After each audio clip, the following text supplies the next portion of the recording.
Imaginez un monde où tout ce que nous connaissons aujourd'hui comme continent, l'Amérique, l'Europe, l'Asie, l'Afrique, l'Océanie et l'Antarctique n'existaient pas en tant qu'entités séparées.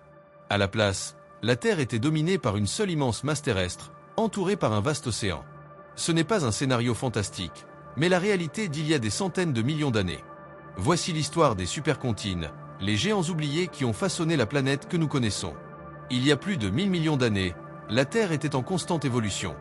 Les plaques tectoniques, ces immenses sections de la croûte terrestre qui flottent sur le manteau, ont commencé une danse géologique lente et continue. Ce mouvement, imperceptible pour nous, est ce qui a uni et séparé les continents dans des cycles qui couvrent des centaines de millions d'années. Rodinia, Gondwana et Pangée sont des noms qui appartiennent à ce passé lointain, marquant des époques où la Terre était dominée par une seule masse continentale. Mais que signifie tout cela? Pourquoi est-il important de comprendre comment ces supercontinents se sont formés et ont disparu? La réponse réside dans l'impact profond qu'ils ont eu sur le climat, la biodiversité et l'évolution de la vie sur la planète. Ce qui semblait être une configuration aléatoire de la Terre était en réalité le moteur de grandes extinctions, de nouveaux écosystèmes et de changements climatiques mondiaux. Dans cette vidéo, nous voyagerons dans le passé pour découvrir comment ces supercontinents ont façonné l'histoire de la Terre. Nous verrons l'impact de Rodinia, explorerons la majesté de Pangée et nous nous demanderons ce qui pourrait se passer dans le futur. L'histoire de la Terre est bien plus vaste que ce que nous pouvons imaginer. Pour comprendre l'histoire des supercontinents, nous devons d'abord comprendre ce qu'ils sont et comment ils influencent la dynamique de la Terre. Un supercontinent est, comme son nom l'indique, une gigantesque masse terrestre qui regroupe la plupart ou la totalité des continents actuels en une seule unité. Mais, contrairement à ce que nous pourrions imaginer, cette configuration n'est pas permanente. La Terre, grâce au mouvement constant des plaques tectoniques, traverse des cycles de formation et de rupture des supercontinents au cours de son histoire géologique. Les plaques tectoniques sont des fragments de la croûte terrestre qui se déplacent sur le manteau supérieur, un matériau partiellement fondu qui agit comme un tapis roulant. Ce mouvement lent, d'axe en grave peine quelques centimètres par an, est responsable de phénomènes tels que les tremblements de terre, la formation de montagnes et bien sûr, la création de supercontinents. L'un des cycles les plus importants liés à ces mouvements est le cycle de Wilson, qui décrit comment les océans s'ouvrent et se ferment tandis que les continents se rejoignent et se séparent. Rodinia, par exemple, est l'un des premiers supercontinents connus et s'est formé il y a plus de 1000 millions d'années. Son nom, dérivé du mot russe signifiant « terre natale », reflète son importance en tant que l'une des configurations les plus anciennes de la Terre. Plus tard, Gondwana et l'Eurasia émergèrent comme des fragments clés qui donneraient naissance à un autre supercontinent célèbre, Pangée, qui existait il y a environ 335 millions d'années. Mais qu'est-ce qui provoque la rupture des supercontinents? La réponse réside dans les forces internes de la planète. Au cœur de la Terre, la chaleur génère des courants de convection qui poussent et tirent sur les plaques tectoniques. Cela signifie que les supercontinents sont destinés à se fragmenter, laissant place à de nouveaux océans et paysages. C'est un processus interminable, une danse qui a modelé la géographie de la Terre depuis sa formation. Comprendre ce qu'est un supercontinent ne nous révèle pas seulement le passé de la planète, mais nous permet également d'apprécier son évolution constante. Ce cycle de création et de destruction est un rappel que la Terre est vivante, toujours en mouvement, et que les changements qui semblent lents aujourd'hui sont responsables des plus grandes transformations au cours de millions d'années. Parmi tous les supercontinents qui ont existé, la Pangée se distingue comme le plus connu et étudié. Ce colosse terrestre s'est formé il y a environ 335 millions d'années, pendant la période carbonifère, et est resté uni pendant plus de 160 millions d'années. Sa création n'a pas été un événement soudain, mais le résultat d'un long processus de collisions tectoniques qui ont réuni différentes masses continentales en un seul bloc de terre géant. La formation de la Pangée a commencé lorsque les continents que nous connaissons aujourd'hui sous les noms d'Amérique du Nord, Amérique du Sud, Afrique, Europe et Asie se sont lentement déplacés vers le centre de la planète. Ce mouvement a été impulsé par la tectonique des plaques, ce qui a entraîné la fermeture d'océans préexistants, comme l'océan Réco et l'océan Jaffé. Les plaques se sont heurtées avec une telle force qu'elles ont généré d'énormes chaînes de montagnes, similaires à l'Himalaya actuel, comme les Appalaches en Amérique du Nord. La configuration de la Pangée a complètement transformé le climat mondial. L'énorme étendue de terre signifiait que de nombreuses zones intérieures étaient éloignées des côtes, ce qui les rendait arides et extrêmes en température. Pendant ce temps, les zones côtières connaissaient un climat plus humide et favorable à la vie. Ces conditions climatiques inégales ont joué un rôle crucial dans l'évolution des écosystèmes de l'époque. La Pangée n'a pas seulement influencé le climat, mais aussi la biodiversité. En réunissant des continents auparavant isolés, elle a permis la migration des espèces, mais a aussi conduit à l'extinction de nombreux autres incapables de s'adapter aux nouveaux environnements. Par exemple, au centre de la Pangée, les vastes étendues de désert étaient des environnements hostiles pour de nombreuses formes de vie. Cependant, sur les côtes, des forêts tropicales luxuriantes se sont développées et ont été essentielles dans la formation des dépôts de charbon que nous utilisons aujourd'hui. Finalement, la Pangée a commencé à se fragmenter il y a environ 175 millions d'années, pendant la période jurassique, lorsque les forces tectoniques internes ont commencé à séparer ces plaques. Ce processus a donné naissance aux océans Atlantique et Indien et a formé les continents que nous connaissons aujourd'hui. La Pangée n'est pas seulement un symbole de l'immense force de la Terre, mais aussi une fenêtre sur le passé qui nous aide à comprendre comment les changements géologiques affectent directement la vie sur la planète. C'est un rappel que, bien que le monde que nous connaissons semble fixe, il est en constante transformation. Les supercontinents, tels que la Pangée et Rodinia, ont non seulement modifié la géographie de la planète, mais ont également exercé une influence profonde sur le climat et l'évolution de la vie. Ces immenses masses de terre ont créé des conditions extrêmes qui ont défini la manière dont les espèces se sont adaptées, migrées ou, dans de nombreux cas, se sont éteintes.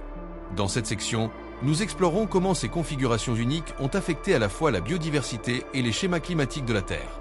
Lorsque la Pangée s'est formée, la vaste taille du supercontinent signifiait qu'une grande partie de sa surface était éloignée de tout océan. Cela a eu un impact direct sur le climat, car les zones intérieures ont expérimenté des conditions arides et des températures extrêmes, avec des étés chauds et des hivers froids.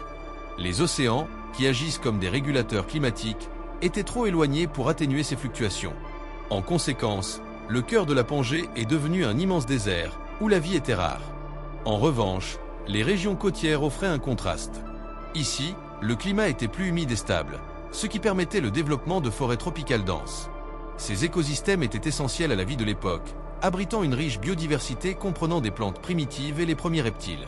Ces forêts ont également joué un rôle crucial dans la formation des dépôts de charbon que l'on extrait aujourd'hui dans le monde entier, établissant une connexion directe entre la géologie du passé et les ressources que nous utilisons actuellement. Les changements géologiques associés aux supercontinents ont également déclenché des extinctions massives. Par exemple, la rupture de Rodinia, il y a environ 750 millions d'années, a été liée à l'une des glaciations les plus extrêmes de l'histoire, connue sous le nom de Terre boule de neige. Lors de cet événement, presque toute la planète a été recouverte de glace, ce qui a conduit à la disparition de nombreuses espèces. Cependant, ces extinctions ont également ouvert la voie à l'apparition de nouvelles formes de vie. En plus de l'impact sur la biodiversité, les supercontinents ont affecté les schémas climatiques mondiaux. La Pangée, par exemple, a créé un seul grand courant océanique qui transportait la chaleur et les nutriments de manière très différente de celle des océans actuels. Cela a influencé les températures mondiales, la salinité des océans et les cycles des nutriments, affectant directement l'évolution de la vie marine. Dans le cas de Rodinia, sa fragmentation a permis la formation de nouveaux océans et la libération de grandes quantités de dioxyde de carbone dans l'atmosphère, un processus qui a réchauffé la planète et mis fin à la glaciation mondiale. Ce changement climatique extrême est un rappel de la manière dont les événements géologiques peuvent transformer la Terre et modifier les conditions nécessaires à la vie. La connexion entre les supercontinents, le climat et la biodiversité montre comment l'histoire géologique de la Terre est intrinsèquement liée à l'évolution de la vie.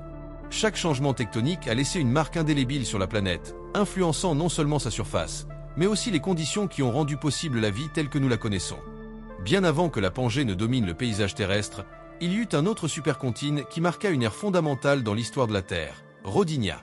Formé il y a environ 1,3 milliard d'années, Rodinia est considéré comme l'un des supercontinents les plus anciens connus, et son existence a eu un impact durable tant sur la géographie que sur l'évolution de la vie sur la planète. Rodinia s'est formé lorsque plusieurs fragments continentaux, qui étaient auparavant dispersés, se sont lentement unis grâce au mouvement des plaques tectoniques. Bien que sa configuration exacte soit encore un sujet de débat scientifique, on pense que Rodinia était centré sur ce qui est aujourd'hui l'équateur terrestre, ce qui en faisait une immense masse de terre entourée par un seul et vaste océan connu sous le nom de Mirovia. Contrairement à la Pangée, qui abritait une biodiversité relativement complexe, Rodinia existait à une époque de l'histoire où la vie était encore primitive. Les océans étaient peuplés principalement d'organismes unicellulaires et de quelques multicellulaires simples, tels que les premières algues et éponges. Cependant, malgré cette simplicité biologique, Rodinia a joué un rôle crucial en préparant le terrain pour l'explosion de la vie qui se produirait des millions d'années plus tard. L'un des événements les plus significatifs associés à Rodinia fut sa fragmentation, qui commença il y a environ 750 millions d'années. Ce processus ne donna pas seulement naissance à de nouveaux océans, mais il déclencha également l'une des glaciations les plus extrêmes de l'histoire de la Terre, connue sous le nom de Terre boule de neige. Pendant cette période, la planète entière était recouverte de glace, des pôles jusqu'à l'équateur. Bien que cet événement ait conduit à l'extinction de nombreuses formes de vie primitives, il créa également les conditions nécessaires à l'apparition d'organismes plus complexes. De plus, la fragmentation de Rodinia libéra de grandes quantités de dioxyde de carbone dans l'atmosphère, ce qui contribua à un réchauffement global éventuel qui mit fin à la glaciation. Ce changement climatique extrême ne transforma pas seulement le paysage terrestre, mais il impulsa également une diversification biologique qui marqua le début d'une nouvelle ère dans l'évolution de la vie. Rodinia est un rappel de la manière dont les supercontinents ont non seulement façonné la géographie de la Terre, mais aussi les conditions nécessaires à la vie. Sa formation et sa fragmentation furent des événements clés qui démontrèrent la capacité de notre planète à changer radicalement et à s'adapter, ouvrant la voie à la riche biodiversité que nous observons aujourd'hui. L'histoire des supercontinents n'est pas terminée. Bien que les continents actuels semblent fixes et familiers, les forces tectoniques qui les ont déplacés pendant des milliards d'années restent actives, poussant les plaques dans une danse lente mais imparable. Ce mouvement suggère qu'à un moment donné dans le futur, un nouveau supercontinent se formera, transformant à nouveau radicalement la géographie de la planète. Les scientifiques ont proposé plusieurs hypothèses sur à quoi pourrait ressembler le prochain supercontinent, connu provisoirement sous les noms de Pangée ultime, Amasia ou Novo-Pangée, selon la configuration que prendront les continents. L'une des théories les plus populaires, la Pangée ultime, suggère qu'environ 250 millions d'années, les continents se réuniront à nouveau en une seule masse de terre, entourée par un nouvel superocéan.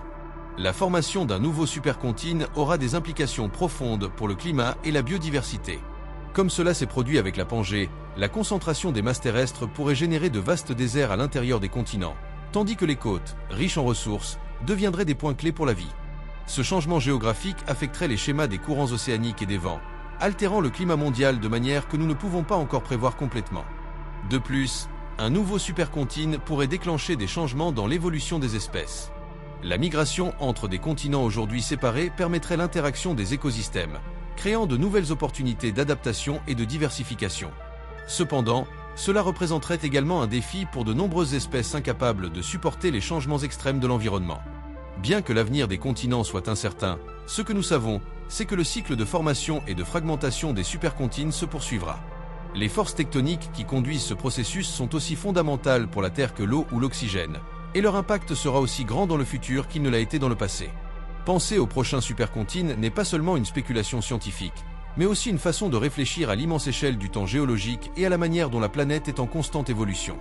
L'avenir de la Terre sera aussi dynamique que son passé, et ce cycle sans fin continuera de façonner l'histoire de la vie pendant des milliards d'années. L'histoire des supercontinents nous montre que la planète Terre n'est pas un lieu statique. Depuis Rodinia jusqu'à la Pangée, et vers l'avenir avec la possible formation de la Pangée ultime, le mouvement des plaques tectoniques a continuellement transformé la géographie, le climat et même la vie elle-même. Ce cycle éternel de création et de destruction n'est pas seulement une partie intégrante de la dynamique terrestre, mais aussi un rappel de la résilience de notre planète et de sa capacité à s'adapter et à évoluer. Tout au long de cette vidéo, nous avons exploré comment ces masses continentales géantes ont influencé tout, depuis le climat extrême au cœur de la Pangée jusqu'aux glaciations mondiales lors de la fragmentation de Rodinia.